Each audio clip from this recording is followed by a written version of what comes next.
پێشەکی کتێبی کورتکیەی سۆران حەمەڕەش. لەبیرم دێت تەمەنم نزیکی 6-7 ساڵان بوو. لە دەوروبەری ساڵی 1975دا حکوومەتی بەعس بە فڕۆکە و زرێپۆش دەستی کردبوو بە کۆمەڵێک هێرش بۆ سەر گوندەکانی کوردستان. منیش وەک منداڵێکی ئەو سەردەمە و ئەو ژینگەیە گوێم لە کەسوکار و ڕادیۆ بوو کە باسی ئەو ڕووداوانەیان دەکرد. ڕووداوەکان تووشی دڵڕاوکیان کردبووم و لە دایکم پرسی دایە بۆ ئێمەش دەبابە و فڕۆکەمان نییە شەڕی پێ بکەین. لە وەڵامدا دایکم گوتی کوڕم ئێمە حکوومەتمان نییە. منیش وەکو هەموو منداڵێکی ئەو تەمەنە کە دەبێت ورتر لە شتەکان بگات پرسییم ئەی بۆچی ئێمە حکوومەتمان نییە دایە؟ دایکیشم کۆمەڵێک قسەی کرد کە ئەمڕۆ هیچم لەبیر نەماوە، لەبەر ئەوەی کە قسەکانی دایکم بە قەناعەتەوە نەکراو بۆ ئەویش ڕوون نەبوو کە بۆچی حکوومەتمان نییە. بۆ من ئەوە یەکەمین جار بوو کە بە شێوەیەکی ڕوون هەست بە نادادوەری بکەم کە هەتا وەکو ئەمڕۆ لە یادەوەریمدا ماوە. دیارە لەبەر ئەوە بوو کە هیچ پاساوێکم بۆ ئەو نادادوەریە چنگ نەکەوت. من لەو ژینگەیەدا چاوم کرایەوە، بۆیە لە کاتێکدا وەکو هەموو منداڵێکی تر یاری و کایە و ڕاکردنم دەکرد و خۆشیم دەبینی، لە هەمان کاتدا لەگەڵ گەورەبوونی تەمەندا کۆمەڵێک پرسیاری وەک بۆ ئێمە دەکوژرین، ئێمەی کورد کێین، بۆ ئێمە ژێر دەستین و پرسیاری تری لەو جۆرە سەرقاڵیان کردبووم و دەمویست لەو ناعەداڵەتیە تێبگەم. ژینگەی شەڕ ژینگەیەکی ئاسایی نییە و کاریگەری جیاوازی دەبێت لەسەر تاکەکان و کاریگەریەکە لەسەر من بووە هەمیشە پرسیارکردن و قوڵبوونەوە لە ژیان و ماناکەی و ناسنامەی تاکی خۆم و پرسیارکردن لە ناعەداڵەتی و نادادوەری. تەمەنی منداڵیم وەکو منداڵانی کورد پڕ بوو لە پرسیارکردن لەو ژینگە ناهەموارە، بۆیە هەر لە منداڵیەوە زۆر خەریکی خوێندنەوە بووم. بەهۆی براگەورەکانمەوە کە هەمیشە خەریکی گفتوگۆ و مشتومڕی سیاسی ئەو سەردەمە بوون، لە ناویاندا وەک بچووکترین برا خەریکی فێربوون و گفتوگۆی سیاسی بووم و هەر بەهۆی ئەوانەوە کتێبخانەیەکی گەورەم لە بەردەستا بوو کە زۆربەی کتێبە سیاسیە چەپەکانی ئەو سەردەمەم دەخوێندەوە. لە ناو گۆڤارەکانی وەک هیوا و ڕۆژی کورددا چاوم دەکرایەوە. کتێبەکانی مامەیارە، یاداشتەکانی ڕەفیق حیلمی، مێژووی فەلسەفە و تیۆریەکانی مارکسیزم. زۆر لە کتێبەکانی وەک قەڵای دمدم و مادەکان و شتی ترم لەو تەمەنەدا دەخوێندەوە و تەمەنم نزیکی 14 ساڵان بوو کە کتێبی گەلگامیشی سۆمەریم خوێندەوە. زۆر حەزم دەکرد لە ناو کتێبە مێژوویەکاندا شتێکی ڕوونم سەبارەت بە کورد چنگ بکەوێت، بەڵام ئەو کتێبە مێژوویانە نەیان دەتوانی وەڵامێکی ڕوونی پرسیارەکانم بدەنەوە. ئەوەی کە لە بەردەستا بوو تەنیا کۆمەڵێک زانیاری ناڕوون بوو سەبارەت بە مید و گۆتی و کاردۆخی کە هیچ مانایەکی ئەو تۆی نەدەدا.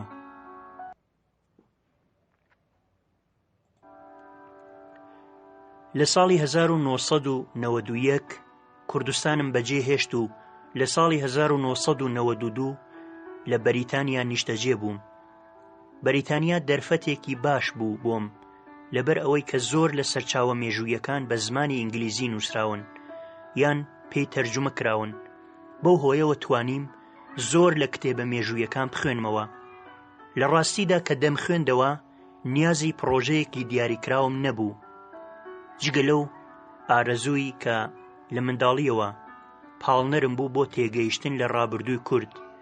بۆیە مۆسیقا، تەکنۆلۆژیای مۆسیقا، یاساکانی خانوبەرە، یاساکانی کۆچبەری، ماستەر لە ڕێکخراوە ناحکومیەکان، بەڕێوەبردنی هەڵبژاردن، نەخۆشیە دەرونیەکان، بڕوانامەی تەرجومەکردن زۆر شتی ترم دەخوێند وەک بەشێک لە پاڵپشت بۆ کار و بژیوی ژیان و بەشداری دەیان پرۆگرامی سیاسی، رادیۆ تەلەڤیزیۆن و لێکۆڵینەوەی کۆمەڵایەتی بەریتانی و جیهانم سەبارەت بە کورد دەکرد. کەچی سەرڕای ئەوەی کە ئارەزووی دڵم هەمیشە مێژوو بوو، هیچ خوێندنێکی فەرمیم لەو بوارانەدا نەکرد. توانیم لە بەریتانیادا ئاشنای زۆر لە سەرچاوە مێژوویەکان ببم، بەڵام هەمیشە لە سەرچاوە مێژوویەکاندا سەبارەت بە کورد و ناوچەکە نەگونجانێکم بەدی دەکرد، بێ ئەوەی کە لە سەرچاوەی ئەو نەگونجانانە تێبگەم. لە دوای ساڵی 2000ەوە بەهۆی ئەنتەرنێتەوە توانیم سەرچاوەی زۆر زیاترم لە جاران دەست بکەوێت و زۆر کتێبی نوێم بینیەوە کە پێشتر نەمبیست بوون، بەڵام لە کاتێکدا کە مێژووەکە هەندێک ڕوونتر دەبووەوە، لە هەمان کاتدا بەشێکی تری ئەو مێژووە ئاڵۆزتر دەبوو. قوڵبوونەوەم لە مێژوو گەیشتە ئاستێک کە لەم ساڵانەی دواییدا زۆر لایەنی تری ژیانم بە تەواوی پشتگوێ خست و کاتی خۆم بە تەواوی تەرخان کردبوو بۆ ئەو بوارە. لەو گەڕان و خوێندنەوەیەدا گەیشتمە ئەو ئەنجامەی کە مێژوو بە دوو جۆر نووسراوە: مێژووی کە سۆمەریەکان، ئاشوریەکان، بابلیەکان و موسڵمانەکان نووسیویانە و مێژوویەکی تر کە یۆنانیەکان و ڕۆمانەکان و دوایی ئەوروپیەکان نووسیویانە. موسڵمانەکانی وەکو مەسعودی، یعقوبی، عومەری، ئەلقەشقەندی هەمویان بەڕوونی کوردیان لە هەموو کتێبەکاندا باس دەکرد و زانیاری باشیان سەبارەت بە جوگرافیای کوردستان دەدا، کەچی لەگەڵ ئەوەی کە لە شێعری شاعری یارسانەکاندا زۆر لایەنی ژیانی کوردەواری لە سەدەکانی نۆیەمەوە ڕوون کرابووەوە، بەڵام ئەوروپیەکان هەتا وەکو نزیکی سەدەی 12ەم باسی کورد یان کوردستانیان نەکردبوو. هەروەها سەرنجمدا کە ئەو کتێبە ئەوروپیانەی لە دوای ساڵەکانی چلەوە سەبارەت بە خۆرهەڵات و کورد نووسراون، زۆربەیان دووبارەکردنەوەن و پرسیار لە ڕاستی و دروستی مێژوو ناکەن، بۆیە لە سەرچاوە ئەوروپیەکاندا زۆر زیاتر لە هەندێک کتێبی نوێ بایەخم بە کتێبە کۆنە ئەوروپیەکاندا و بەڵگە سۆمەری ئاشووری هیتیەکانم بۆم بوونە سەرچاوەی زیاتر بڕواپێکراو. لە سەرووی هەمویانەوە ئەو کۆمەڵگەی کە من دەمناسی و تێیدا چاوم کرابەوە کە کوردستان بوو، لەگەڵ ئەو مێژوەی کە من سەبارەتیم دەخوێندەوە هەمیشە نەگونجاو دەردەکەوت.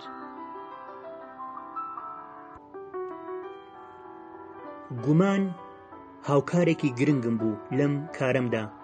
هیچ نووسینێکم بە ڕاستیەکی مطلق نەدەخوێندەوە، بەردەوام بە گومانەوە سەیری هەموو بابەتێکی مێژوویم دەکرد.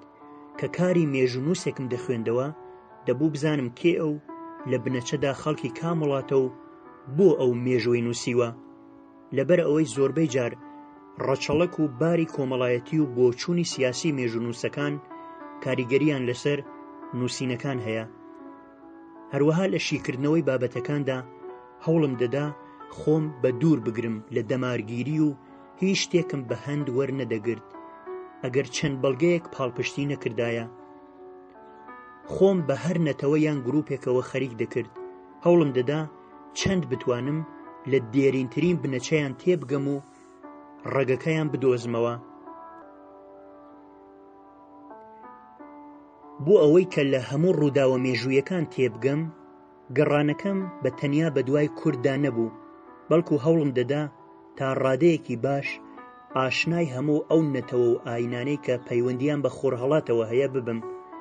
لە هەمان کاتدا خۆم ئاشنای هەندێک لە زمانە هیندو ئەوروپیەکان و ئاینەکانی وەکو کریستیان، جوو، ئیسلام، مەزداکی، یارسان، ئێزدی، مانی، زەردەشتی، هۆری و سۆمەری دەکرد. ئەمانە بوونە هۆی ئەوەی کە بتوانم مێژووی ناوچەکە بە شێوەیەکی ڕوونتر و فراوانتر ببینم و ڕووداوەکان لە گۆشەی ئاینی زمانەوانی ڕەگەزیەوە سەیر بکەم. شارەزاییشم لە بواری مۆسیقادا بە پاڵپشتی ئەو زانیارانەی کە لەسەر مێژووی ناوچەکە و کوردستان بە درێژایی چەندان ساڵ کۆم کردنەوە یارمەتیاندام لە تێگەیشتن لە جیاوازی فەرهەنگی مۆسیقای کوردستان لە ڕووی جوگرافی و مێژوویەوە. بۆ نمونە ناوچەی موکریان لە ڕووی مۆسیقا و زاراوەوە لەگەڵ ناوچەی هەولێر و کۆیە و ڕانی و قەڵاتزیە و سەردەشتا یەک ناوچەی فەرهەنگین و ئەو لێکچوونە تەنانەت هەندێک جار لە جلوبەرگی کوردی و هەندێک لە دابوونەریتی تایبەتیشدا لە ناوچەکەدا ڕەنگی داوەتەوە. بۆ گەیشتن بەو ئەنجامە ڕۆژ هەبوو 14 سەعات دەمخوێندەوە، بەڵام سرەڕای هەموو ئەو هەوڵانە هەندێک جار بێهیوا دەبووم لەوەی کە بتوانم ئەو لێڵیە لەسەر مێژووی ناوچەکە لا بدەم و لەگەڵیدا کەمێک ڕوونتر ڕەچەڵەکی کورد ببینم و لە مێژووەکەی تێبگەم. کەچی پاش ماوەیەک لە سستبوون دیسان ماخۆلانی گەڕان دەیخستمەوە سەر کار و وردە زانیاریەک هیوایەکی نوێ لا دروست دەکردمەوە. لە پاش لێکۆڵینەوەی زۆر گەیشتمە ئەو ئەنجامەی کە هەندێ لە ناوی ناوچە کوردیەکان لە سەردەمی ئاشووریەکاندا لە زمانی کوردیەوە تەرجمە کراوە بۆ زمانی ئاشووری. یەکێک لەو ناوانەی کە سەرنجمی ڕاکێشا ناوی دەربەندی بازیان بوو. ئەو دەربەندە ئەمڕۆ دەکەوێتە نێوان سلێمانی و کەرکووکەوە. ئاشووریەکان کە لە نزیکەی سەدەی 9 پێش زایندا هاتنە ئەو ناوچەیە بە بازیانیان دەگوت بابیت. ئەم ناوە لەلایەن زۆر لە مێژونووسانەوە سەرنج دراوە، بەڵام هەمویان بە هەڵە ماناکەیان لە یەکداوەتەوە. بەڵام ئەگەر سەرنج لە ناوەکە بدرێت دەبیندرێت کە بازیان لە دوو بەش پێک دێت، باز یان. باز لە کوردیدا بە مانای کردنەوە دێت و یان لە کوردیدا هەمان مانای بیتی ئارامی هەیە. هەڵبەت هەردووکیان مانای ستانیش دەدەن کە وەک شوێن، ناوچە، مەڵبەند، وڵات مانا دەدەن. ئەمڕۆ یان لە کوردیدا وەک پاشگر مانای شوێن دەدات و وشەی یانەش هەر بە مانای خانوو و شوێنە. لە ناوەکاندا بۆم دەرکەوت کە بازیان بە کوردی مانای شوێنی دەرگا دەدا و بابیتی ئاشووریش پێکاتووە لە باب بیت کە دیسان مانای شوێنی دەرگای هەبووە. جگە لەوەش لە سەدەی یەکەمی زاینیەوە باسی ناوچەی گەرمیان کرابوو وەک بیتگەرماوی، بیتگەرمایی. گەرمیانیش بە کوردی مانای وڵات، ناوچە، دەڤەری گەرمایی دەدا کە دەبێتە پێچەوانەی ناوچەی کوێستان. ئەو دوو ناوە بوون کە بە شێوەیەکی زانستیانە بۆمیان سەلماند کە زمانی کوردی ئەمڕۆ هەر لەو ناوچەیەدا قسەی پێکراوە و کورد خۆی ناوی شوێنەکانی ناوە و ئاشووریەکان ناوە کوردیەکەیان تەرجمە کردوتە سەر زمانی خۆیان. پاشتر ناوێکی تریش بە هەمان شێوە خۆی خستە ڕوو کە ناوی ناوچەی کوردیان بوو کە لە کتێبە مێژوویەکاندا بە شێوەی کاردۆچی، گۆردیان، گۆردیەنە، گاردوویەنە نووسراوە و لەلایەن ئارامیەکانەوە ناوەکە تەرجمە کراوەتە بیتکاردۆ یا بیتقاردۆ و وشەی کوردیش بە شێوەی قاردۆ یا کاردۆ لای ئەوان نووسراوە. دوایش لە سەرچاوە ئیسلامیەکاندا هێندەم زانیاری کۆ کردبووە کە پێم وابوو دەتوانم دەست بکەم بە نووسینی زۆر بابەت سەبارەت بە مێژووی کورد و کوردستان. هەندێک جار دەمویست ئەو زانیاریانەی کە دەستم کەوتون وەک بابەت لە بڵاوکراوە کوردیەکان و لە بلۆگێکی تایبەتی ئینگلیزیدا بڵاو بکەمەوە، بەڵام هەرزوو پەشیمان دەبوومەوە و دەمویست پێش ئەوەی کە بابەتی لەسەر بنووسم زیاتر لەسەر ڕەگ و ڕیشەی کورد خۆڵ ببمەوە. هێندەم سەرچاوە و زانیاری نوێ کۆ کردەوە و هەڵم لە تۆمارکردنی مێژووی کورد و کوردستاندا بینی، بۆیە بیرۆکەی بابەت نووسین لەگەڵ تێپەڕبوونی کات و کۆکردنەوەی زانیاریدا گۆڕا و بڕیارمدا کتێبێک سەبارەت بە مێژووی کورد و کوردستان و زمانەکەی بنووسم.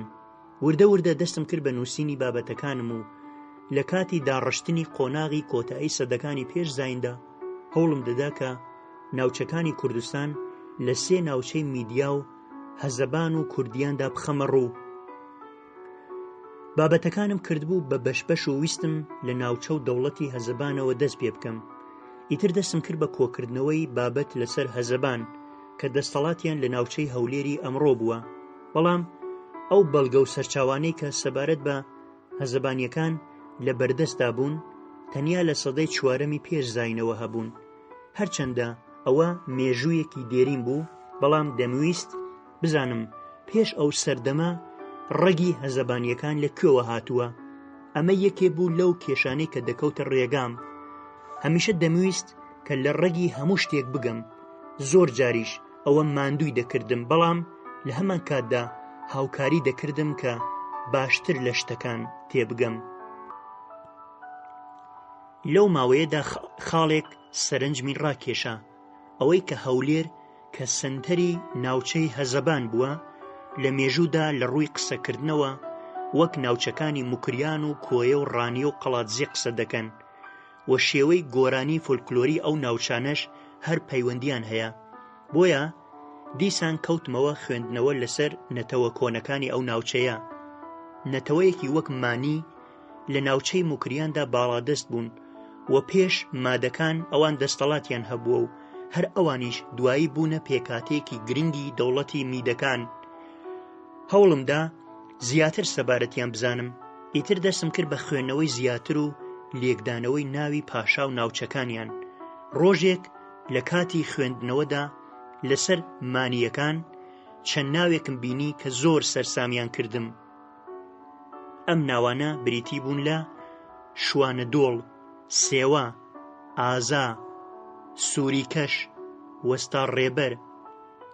بۆمیان سەلماند کە مانیەکان کە 1000 ساڵ پێش زاین و لە پێش میدەکان ناویان هاتووە هەر بە کوردی قسەیان کردووە. ئەوە گەورەترین بەڵگە بوو کە بەدەستی بهێنم و بووە پشتگیریەکی بەهێزتر بۆ بۆچوونەکانی پێشوم. هەروەها بینیم کە کاتێک ئاینی کریستیانی لە سەدەی 1 زاینیەوە هێنراوەتە کوردستان، ناوی خەڵک و شارەکان هەمووی کوردی بوون، وەک دۆستی، زەردەشت، کوردەوە، زۆزان،